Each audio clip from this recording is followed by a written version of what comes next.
galerinha beta, eu sou o professor Daniel Gama e estou aqui para ajudar você a fazer uma boa prova do Enem, se depender de mim. Com os estudos de vocês, apoiados na informação que eu trago a vocês, espero que vocês consigam fazer uma boa prova, principalmente no que tange a história do Brasil. Então, no que concerne a história do Brasil, eu já vou iniciar a primeira parte da minha aula falando da Era Vargas. Vargas, para início de conversa, gente, quando for analisar uma questão sobre Vargas, nunca olhe Vargas como um presidente que foi de esquerda ou de direita.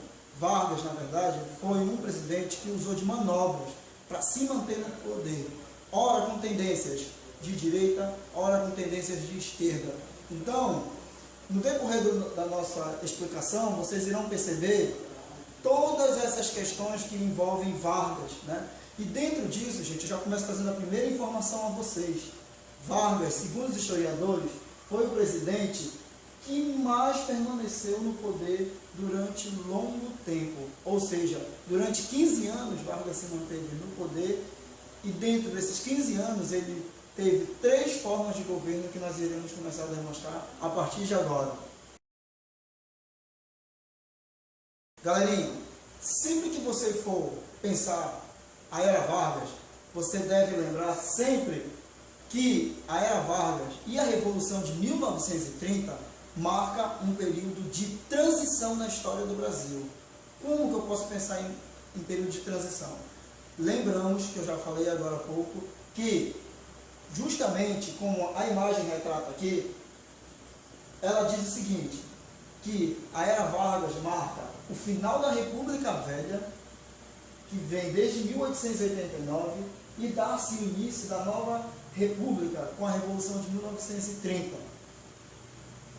Período esse conturbado na história brasileira, por quê? Porque nesse período havia uma disputa imensa, né, entre partidos, entre as oligarquias no Brasil, que tinham como intuito acabar com o poder dos coronéis, né, que era exercido ali por meio do coronelismo. Né? E dentro disso, Vargas surge como um ser que trabalhou muito no sentido de acabar com isso, de expressar o voto, realmente o voto secreto, porque até então o voto não era tido como voto secreto, ele era um voto aberto. E esse tipo de voto favorecia com que justamente os oligarcas tivessem o controle do voto, o tal chamado voto de cabresto, que vocês com certeza já estudaram no período da República Velha. Mas quando nós pensamos Vargas, nós temos logo que ter logo em mente isso. A Era Vargas é um período de transição que marca justamente a passagem da República Velha para a nova República. Continuando, causas da Revolução de 1930.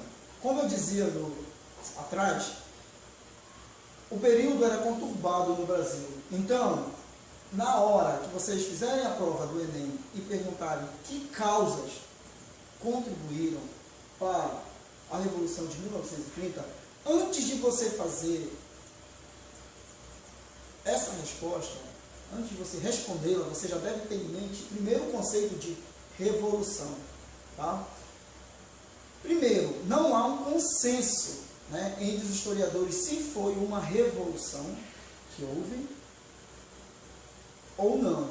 Por quê? Porque revolução, se nós pegarmos a Revolução Francesa e a Revolução Industrial, você vai perceber que revolução é quando muda a estrutura toda de um povo mediante aquela atitude, seja ela política, seja ela na tecnologia, seja ela no modo de produção, o que não houve no Brasil. Porque o Vargas, indiretamente, ele vai dar uma continuidade na mesma política, tanto que o Vargas ele vai ser considerado um político populista porque ele agradou a ala das oligarquias, tanto mineira quanto paulista, ele agradou o povo, né, tomando medidas que vocês verão no decorrer da nossa aula, que beneficiaram o povo, e também em benefício próprio, né, porque o próprio Vargas, não tinha, até então, não só ele, mas não se tinha ainda no Brasil, uma ideologia formada nesse sentido de direita e esquerda. Então, por isso que é um erro, se nós chegarmos lá e tentarmos colocar que Vargas teve tendências de direita ou de esquerda, que ele tinha ideologia, para ser mais preciso, de direita ou de esquerda. Não, ele vai ser por muitas vezes na história considerado como um governo autoritário. Dentro desse contexto, gente, então, para nós podermos explicar a Revolução de 30, você vai entender que a crise mundial de 1929 foi um dos fatores que culminou, que acelerou o processo da Revolução de 1930. Como consequência disso, a crise mundial de 1929 também culminou numa crise política interna no Brasil. Ou seja, as pessoas aqui no Brasil começaram também uma crise política entre eles. E dentro dessa crise política, devido ao que acontecia lá fora, no mundo, com a crise mundial, culminou na queda do preço do café aqui no Brasil. Tanto que surge aquela parte da história que você já conhece, desde lá no ensino fundamental, quando ocorre a queima do café por Getúlio Vargas, assim que ele assume o poder. Mas já iremos chegar nessa parte. Então, também, fim da política do café com leite, né? Aquilo que eu falei antes. Ou seja, a Revolução de 30 vai trazer justamente o período em que os militares deixam de estarem no poder e Vargas, que era um civil, passa a assumir então a governabilidade do país, mas não deixando de atender todos esses setores que eu falei agora atrás, tanto militar, quanto a sociedade, quanto aos oligarcas, né? Como eu dizia a vocês, o fim da política do café com leite foi de suma importância para que Vargas realmente se consolidasse com esse novo ideal de um país democrático, né, que eram os anseios da sociedade até então, já que na época do coronelismo isso não era possível, né? Primeiro que os votos, eles eram controlados, eles sabiam em quem você tinha votado. Então, Vargas queria mudar todo esse sistema, por isso que alguns historiadores ainda têm esse período como revolução. Só que essa questão de revolução ou não, para o Enem, o que vai ser importante para vocês saberem, é que não há um consenso ainda entre os historiadores. Há uma ala que defende, há uma ala que não defende, que foi a Revolução de 30. Voltando ao nosso assunto, a formação da ANL, Aliança Nacional Libertadora, por Getúlio Vargas e João Pessoa, que foram os líderes que se oporam ao movimento justamente dos tenentistas. Então, dentro disso, Vargas se candidatou juntamente com João Pessoa, mas não venceram as eleições em 1930, sendo que essa eleição foi justamente vencida por Júlio Prestes. Só que o estupim da Revolução de 1930 foi o assassinato de João Pessoa. Baseado nesse assassinato de João Pessoa, Vargas invade o Rio de Janeiro, chega com as tropas, porque o que acontece? No Brasil, fica um sistema de sempre aquela coisa assim, de não acreditar, assim, dizendo no sentido assim, o que está acontecendo com o Brasil? Mataram um político, naquela época, como se via o político, é muito diferente para os dias atuais. Político se tinha respeito, ou se tinha respeito ou se tinha medo, tá? Que fique claro pelo estilo de política que era adotada naquela época. Então, criou-se a ideia de que Vargas deveria ser um revolucionário, que deveria acabar com quem acabou com o parceiro dele, João Pessoa, e sob essa justificativa, quando ele chega, a junta pacificadora dá o poder a Vargas, e aí dá-se início da era Vargas. Continuando.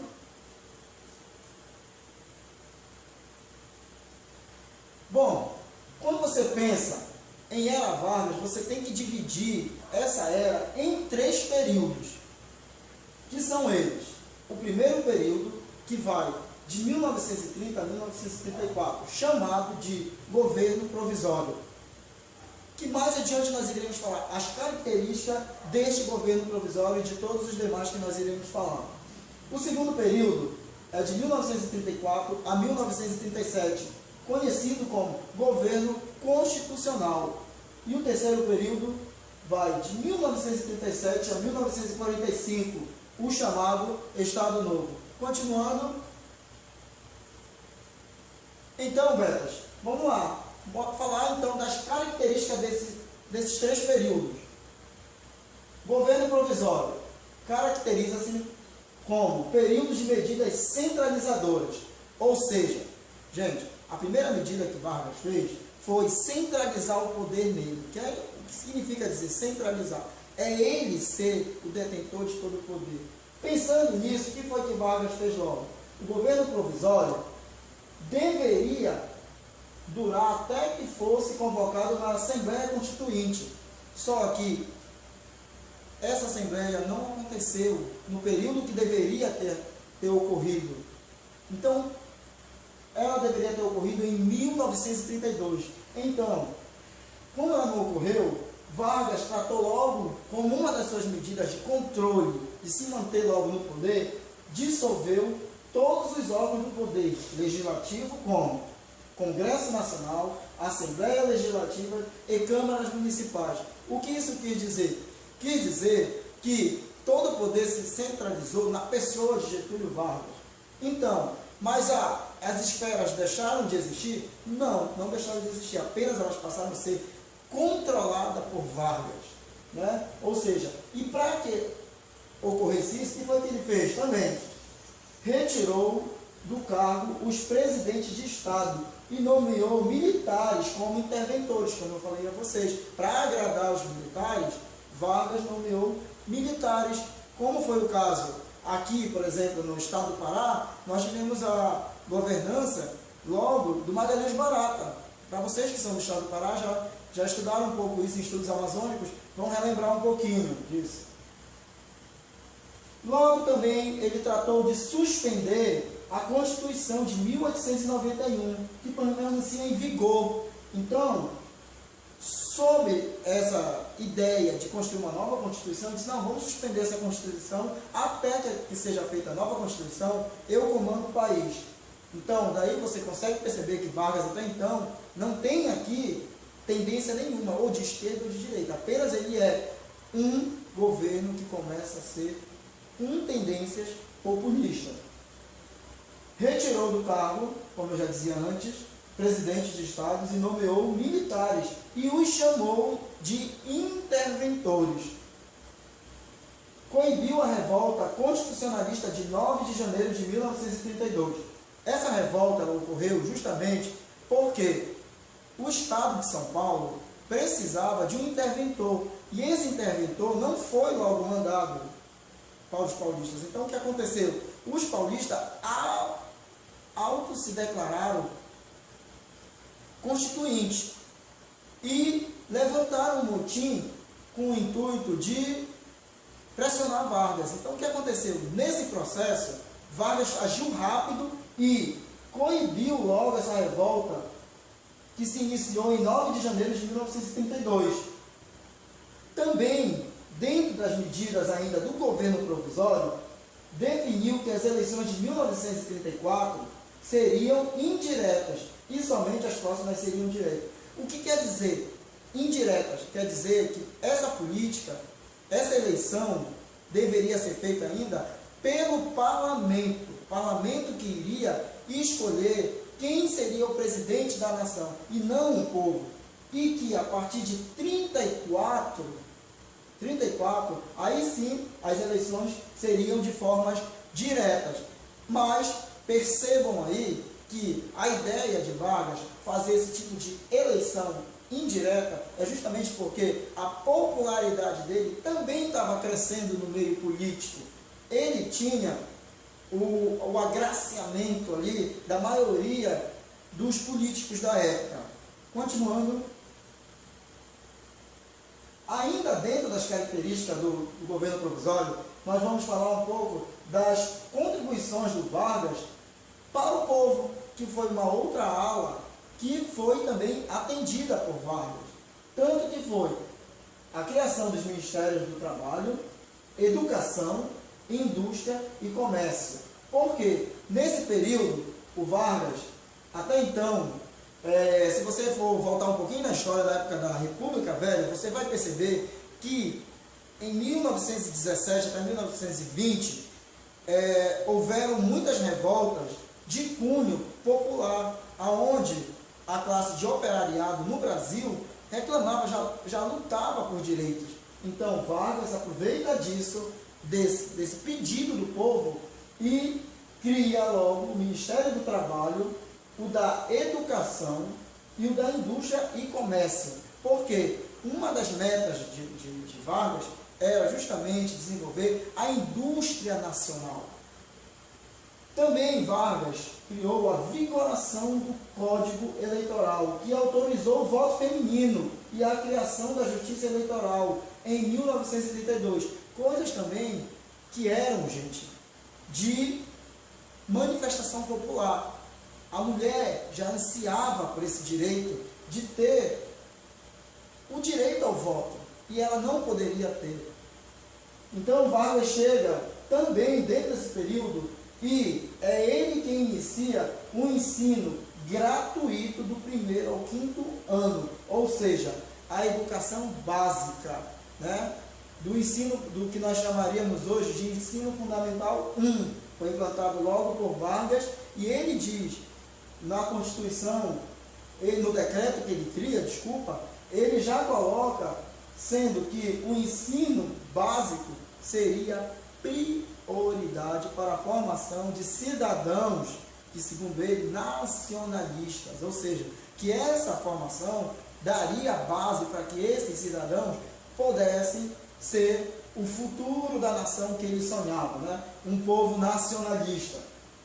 Então, dentro disso também, nós podemos perceber a criação da nova Constituição de 1934. Após a pressão da Revolução de 1962, Vargas já não tinha mais como não fazer a Constituição de 34. Então ele faz a Constituição, e isso também fica caracterizado como uma das últimas obras que ele fez no governo provisório, já avisando a eleição dele. E aí nós vamos passar para o período que é chamado de período características do governo constitucional de Vargas. Características do governo constitucional. Bom, gente, tudo para vocês poderem entender o conceito de constitucional, é algo que foi legalizado. A diferença de constitucional e provisório é que no provisório é algo que está improvisado, como eu disse antes. Ele está improvisado até acontecer a promulgação da Constituição de 32. Como não houve, ela foi acontecer em 34, então em 34 Vargas pôde concorrer à eleição, mesmo que sendo indireta, né? Vargas ganhou com grande número a eleição de diferença de votos dentro do Congresso, e aí, como medida, logo, imediatamente, ele toma como medida a perseguição política aos opositores comunistas, período de polarização política em duas frentes. Percebam que é neste período aqui que nós vamos iniciar um processo eficaz de tendências esquerda e direita no Brasil. Como que nós vamos perceber essa polarização? Essa polarização era justamente feita pela AIB, Ação Integralista Brasileira, e a ANL, Aliança Nacional Libertadora. Polarização, ou seja, haviam apenas dois partidos que brigavam por ideias de governo no Brasil. Então, dentro também do governo constitucional, Vargas fez a difusão de ideias, né?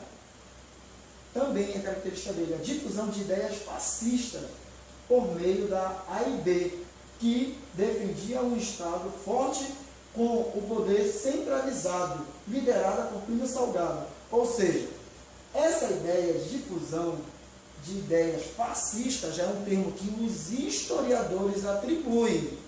Porque Vargas, em momento algum, até então, ele se coloca sendo de direita ou esquerda. Vale lembrar isso, porque isso pega muito no Enem e a pessoa às vezes confunde e, dependendo do enunciado da questão, você compreende que o contexto de quando ele está trabalhando ali para o povo, está dando a ideia que o Vargas é comunista.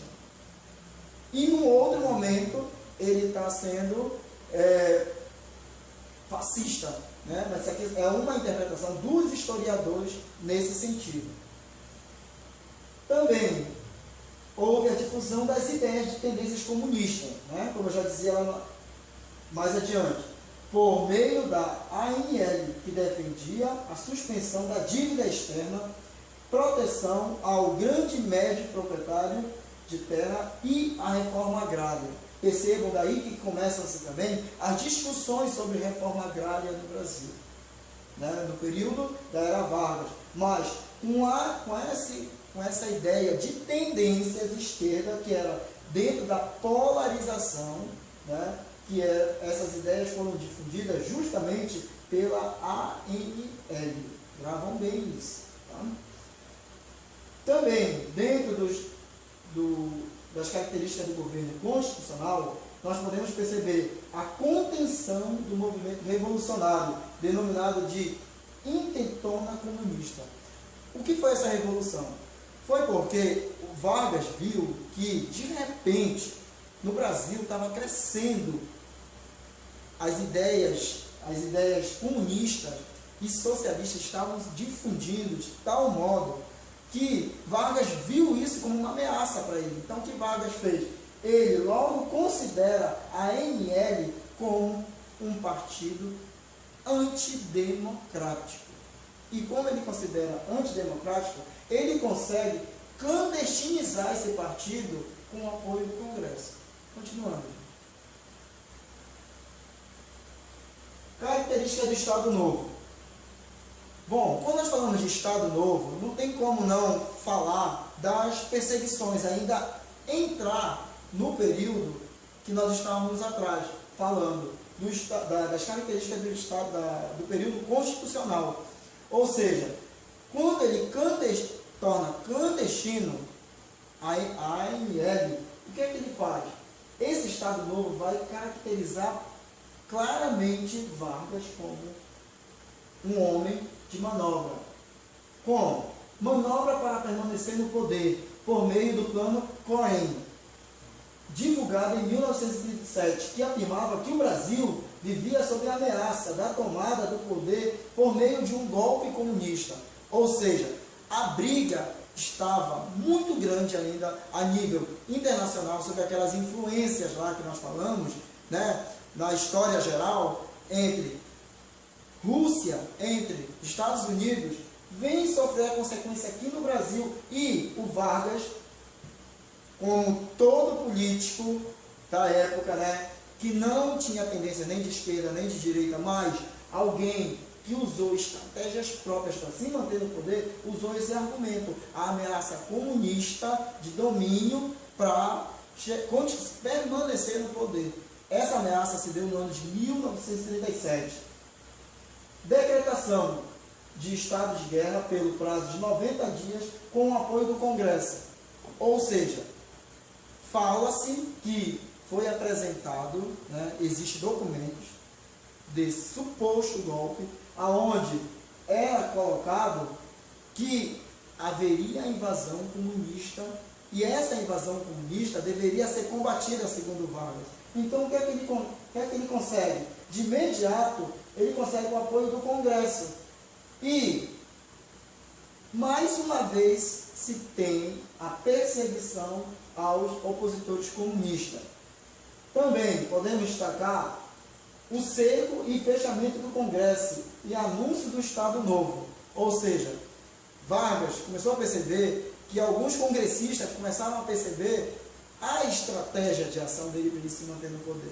Então, o que é que Vargas faz? Fecha o Congresso também, porque o Congresso automaticamente era oposição a ele. Então, como esse Congresso tinha dado a autorização a ele a ter plenos poderes, ser o chefe majoritário da sociedade brasileira, então ele poderia fechar também o Congresso. Dentro disso também, ele diz que a criação da Constituição chamada de Polaca. Essa Constituição, justamente, ela vai fundamentar esses pontos que virão abaixo, que diz o seguinte: a Constituição chamada de Polaca, que foi criada em 1937, favoreceu a centralização do poder na mão do presidente, a permissão de governar por decreto. Ou seja, o que é governar por decreto? Ele não precisaria consultar nem Câmara, nem o Senado. Simplesmente, ele agiria como se fosse mesmo, consolidava a ditadura mesmo, porque ele era autônomo para tomar qualquer medida que achasse cabível durante aquele período em que a Constituição garantia a ele, né? Controle da mídia por meio da censura. Só que como foi que Vargas fez para poder conseguir controlar essa mídia? Vargas, de imediato, criou o DIP, né? Que o significado da sigla DIP quer dizer Departamento de Imprensa e Propaganda. Também, com o intuito de controlar, ele criou a criação da polícia política, ou seja, era a polícia que fiscalizava os artistas, os jornais, os movimentos sociais que existiam naquela época e que de momento algum poderiam se opor a Vargas, né? Sob pena de ter seus jornais fechados, seus espetáculos não divulgados ou até mesmo apresentado, controle total que ele teve, foi a forma que ele teve de segurar o Estado e manter o controle nas mãos dele. Então ele vai dizer aqui também que na criação da polícia política também foi criado, como medida do Estado Novo, a extinção dos partidos políticos. Dentro da extinção dos partidos políticos, nós podemos perceber que no período constitucional, os partidos, Vargas ainda criou, deixou que se formassem partidos no Brasil. Só que aqui, já no Estado Novo, ele não quis. Simplesmente ele também pôs extinto todos os partidos políticos. Também proibiu, sob pena de prisões mesmo, manifestações de qualquer cunho que fosse contra o governo. Galera, quando você pensa em Vargas, você deve sempre ter esse cuidado de analisar esse período. Porque, tipo assim, Vargas é colocado por muitos historiadores como o pai dos pobres, tanto que era uma política que o DIP justamente vendeu para a sociedade brasileira, né?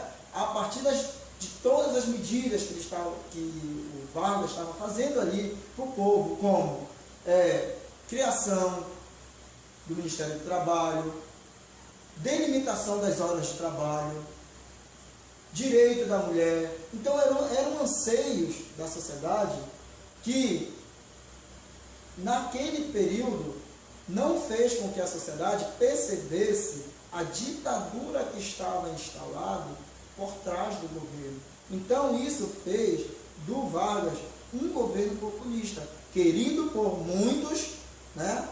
Hoje vocês devem ter ainda bisavós de vocês, avós, que devem ter saudade da época de Vargas, né? Então, gente, eu espero ter contribuído um pouco com a era Vargas, um pouco mais para o conhecimento de vocês.